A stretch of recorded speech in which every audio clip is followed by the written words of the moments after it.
In today's video, I'm going to teach you how to enter dividends in Xero. It's a straightforward process that will only take you about 5 minutes. And by the end of this tutorial, you'll be able to effortlessly manage your dividends within Xero's accounting software. Let's begin by logging into Xero.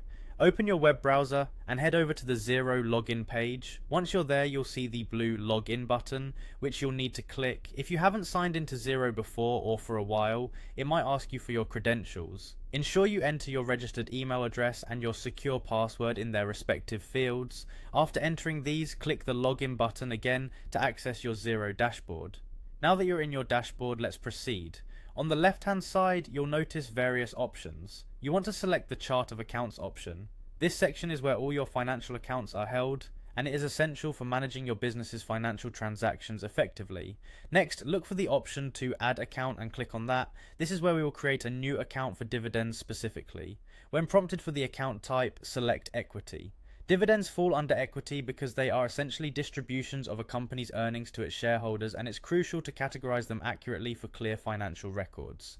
After selecting equity, the next field you'll encounter is the code. This code is a unique identifier for the account you are creating. Choose a code that makes sense to you and your accounting team, as it will help in easily locating the account in the future.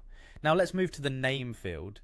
Here you'll want to enter a descriptive name for the account. A straightforward name such as dividends works perfectly. It helps in quickly identifying the account when you or others need to reference it down the line.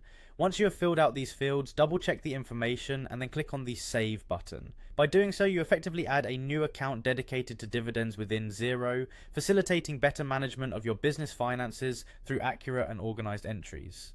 And there you have it. You've just created a new dividends account within Xero. This process not only streamlines your accounting practices, but also ensures that your financial reporting remains precise and is easily understandable by everyone involved in managing your accounts. Remember, having a clear financial structure is pivotal for the success of any business. Thanks for joining me, and I look forward to guiding you through more helpful tutorials. See you next time.